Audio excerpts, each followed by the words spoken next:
Shalom, shalom, que Dieu vous bénisse richement.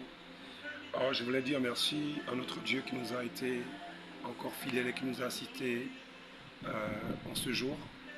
Et nous avons parlé encore de notre message intitulé Sors de la maison de ton Père et je te bénirai. La particularité de Genèse, le chapitre 12, c'est que c'est un livre qui est vraiment bourré de codes. La Bible dit à Abraham, sors de la maison de ton Père, je te bénirai et je ferai de toi une grande nation et toutes les nations de la terre seront bénies par toi. Ce que vous devez retenir, c'est que lorsqu'Abraham est sorti, la Bible nous dit qu'il est sorti avec Terach, et il est sorti avec Lot, et il est sorti avec Sarai.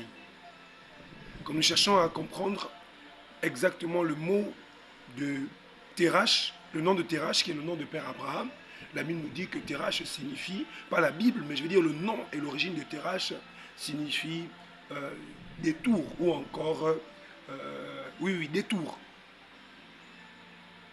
Et j'avais expliqué ça à l'église pour dire que beaucoup d'entre nous, nous sommes rentrés à l'église et au lieu de nous attacher à la parole, au lieu de nous consacrer au Seigneur, nous avons pris des détours.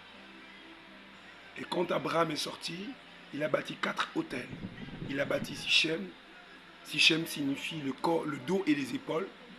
J'ai expliqué qu'il fallait absolument comprendre que le dos et les épaules sont la partie la plus forte de l'homme. Quand un homme va en brousse et qu'il doit ramener à sa maison du bois pour le chauffage, quand une dame va en brousse et qu'elle doit ramener à sa maison de quoi se nourrir, elle portera sur son dos le panier et l'homme portera sur son épaule le tronc d'arbre pour réchauffer la maison. Et la Bible dit dans le Nouveau Testament que votre corps est le temple du Saint-Esprit. C'est Paul qui le dit. Sichem était cet autel que Abraham avait bâti. Et Abraham devait transporter l'arche de l'Éternel sur son dos. Et ensuite, il a bâti Bethel. Bethel signifie la maison de Dieu. Plus tard, il a bâti Hébron. Hébron signifie l'ami, être l'ami de Dieu. Je ne te parle pas d'aller à l'église, je ne te parle pas d'être huissier, je ne te parle pas d'être diacre, je te parle d'être l'ami de Dieu, d'être l'ami des valeurs, d'être l'ami des principes divins. Et plus tard, après avoir bâti Hébron, il a bâti un autel à Morija, le lieu du sacrifice indiqué. Et c'est là à Morija que Abraham a emmené Isaac.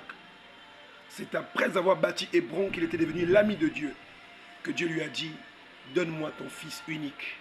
Et il est allé bâtir Morija, un lieu où il n'y avait ni village, il n'y avait ni personne, il n'y avait presque personne, il n'y avait ni pasteur, ni église.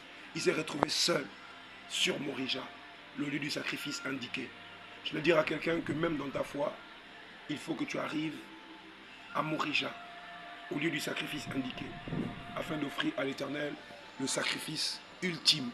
Et c'est quand Abraham s'apprêtait à sacrifier Isaac, son fils, que l'Éternel a apparu comme étant le Dieu pourvoyeur. Jéhovah Jireh. La Bible n'est pas un conte de fées. L'écriture n'est pas là pour meubler. Ce sont des codes. Ce sont des figures de style. C'est un message clé pour ta prospérité, pour ton succès. D'ailleurs, l'Éternel dit à Abraham, sors de la maison de ton père, sors de ta nation, sors de ta patrie, sors de ta parenté, et je te bénirai. Et j'ai insisté là-dessus pour dire à quelqu'un, je veux que tu comprennes, je veux que tu retiennes que la bénédiction, ce n'est pas le fait d'avoir de l'argent. La bénédiction, ce n'est pas le fait d'avoir des voitures, ce n'est pas le fait de travailler dans une grande entreprise. Mais la bénédiction, c'est Beraka, qui signifie traité, alliance ou pacte. Nous continuons sur ce message. Je voulais t'inviter lundi à partir de 18h.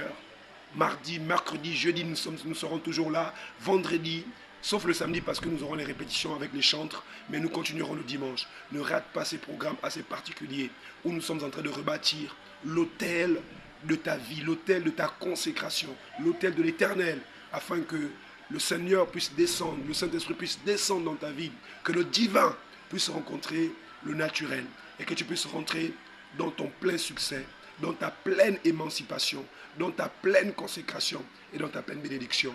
Que le Seigneur te bénisse. Shalom, shalom.